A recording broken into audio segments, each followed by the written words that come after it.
Hey guys, Alan with Third Coast Off-Road. I wanted to share an experience with you guys of something that I've been encountering as we were shopping for our X3. It seems to be that a lot of people don't know what to look for when they're shopping for a side-by-side. Regardless of what brand it is, they all kind of have their things, but I'm going to give you a general overview of what to look for so you don't get burned when you're out shopping for a side-by-side, and just some different things for you to look at.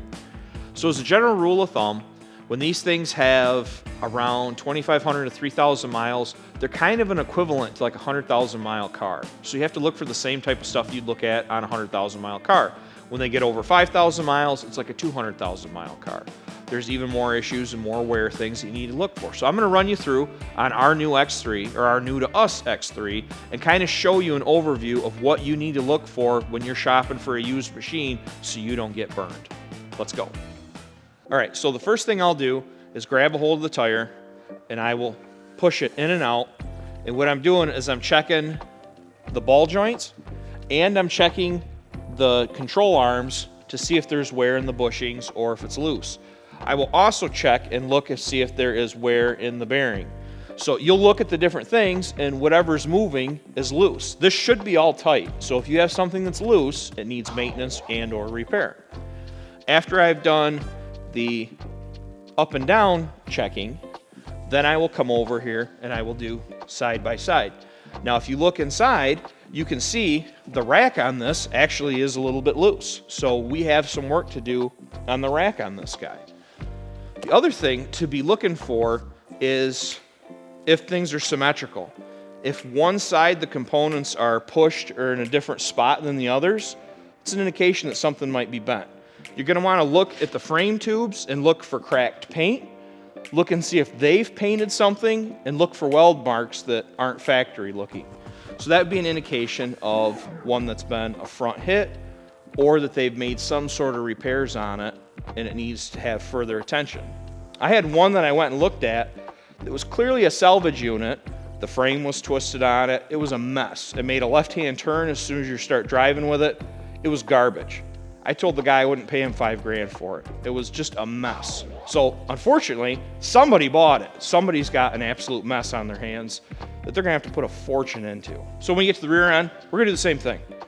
We're going to grab a hold of the tire and we're gonna shake the rear end. We're gonna look for the bushings being worn, the links being worn.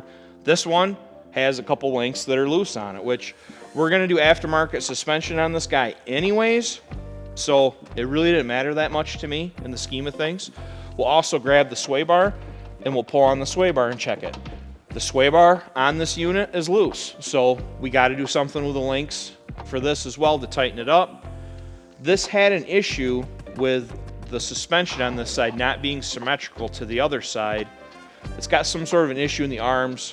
The plate on the spring was pushed over for the shock. I'm not sure what's going on with it. I made the owner aware and we negotiated the price accordingly. So we're in a position where I can make the repairs that this needs to have and we're not upside down on the unit. So just something to keep in mind, because if you didn't do that or I didn't do that, I might be upside down on this thing. You know, I might have $2,000 worth of repairs to do and I paid market value for it, and now I'm upside down in the machine if I need to sell it. So it's very important to check. Now another thing to touch on that is really near and dear to our heart is the shocks. Shocks should be rebuilt at 2,000 miles. The oil in them is done after that. So think about your car. If you go way over on the mileage on an oil change, it has less protection for the wear parts, it doesn't work as good, the viscosity breaks down. Shocks are the exact same thing. So if you're looking at one, I always ask, have the shocks been rebuilt?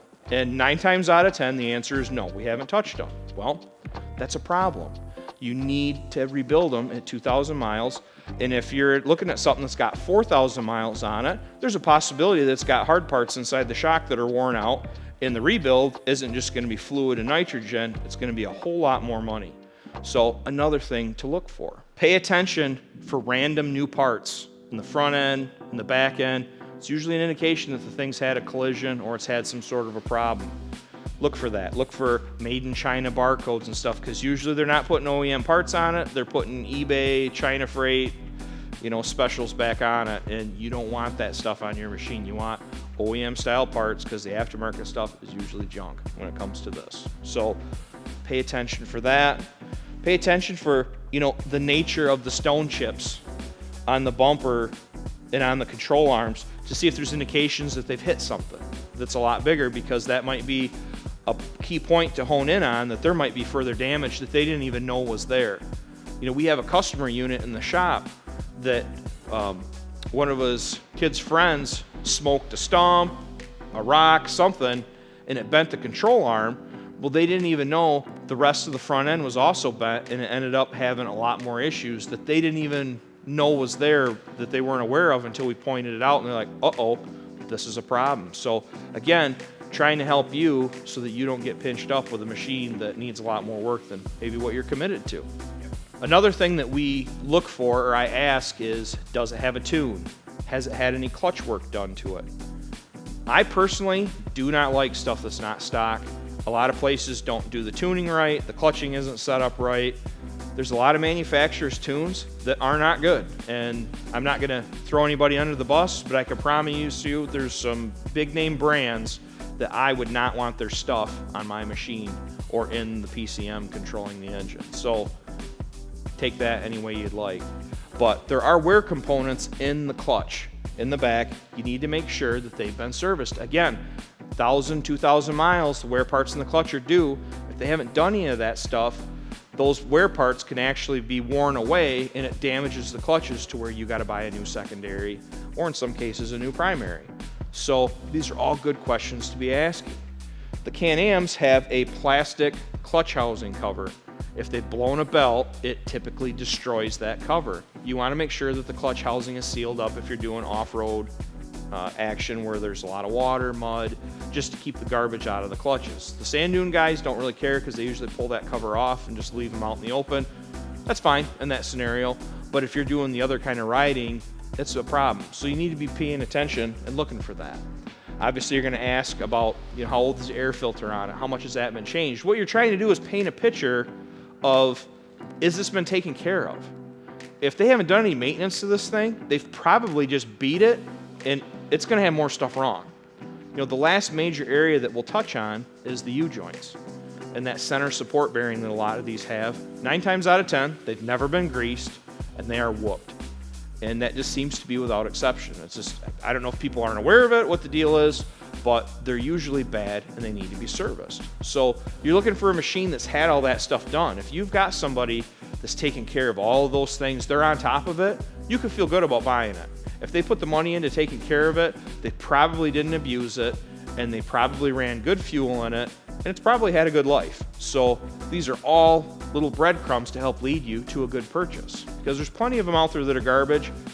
I probably looked at 15 to 20 of these things before I bought this one, just because they all had so many issues and red flags, and they're just overpriced for what they were too.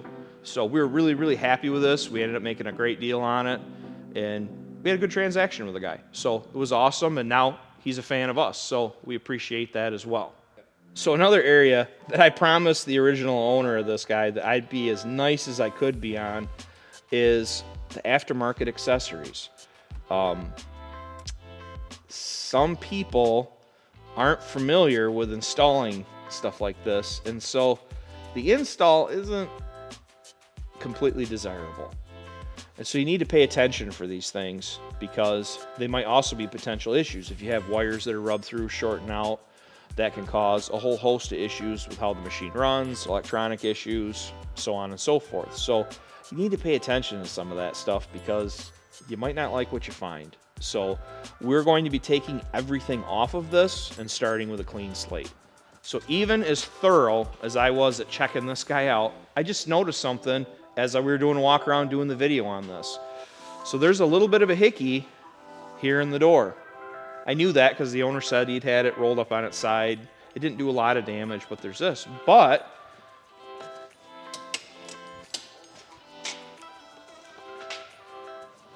it cracked the tubes on this door. I missed it. This is going to need a new door because the superstructure it's done. And that's another example of you got to look at everything. And I mean, I just got caught myself. You got to be thorough, because I mean, and here's another telltale of this. the door doesn't move the way that it should, and it's not lining up nice to close. Now granted, doors on side-by-sides are usually junk, but this is really, really bad. So make sure you're thorough. And that's a great example of looking for cracks and stuff that doesn't make sense on the chassis. Right there's a great example of what you're looking for. And where this is important is around the suspension areas. Anything that might have got twisted or tweaked, pay attention to it, because this will help you not get burned down the road. Fortunately for me, we're putting doors on this thing because the factory doors suck, so it's not that big of a deal to me.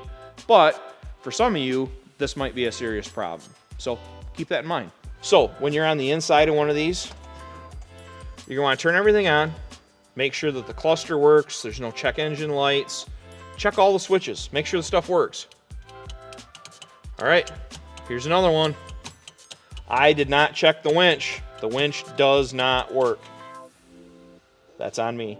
I didn't even look at it. Headlights are good. The side mirrors I knew didn't work.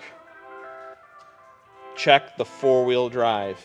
I did check the four-wheel drive, and I would do a launch with it. So whenever I look at one of these, I put it in four-wheel and I do a launch, and I pay attention if it pulls or does something weird. If there's an issue there, that might indicate that there's further problems with the driveline. It should launch straight and go. If you have it hooking hard one way or the other, if you're on an even surface, that shouldn't be happening. Now, if you're on half dirt, half asphalt, it's gonna pull.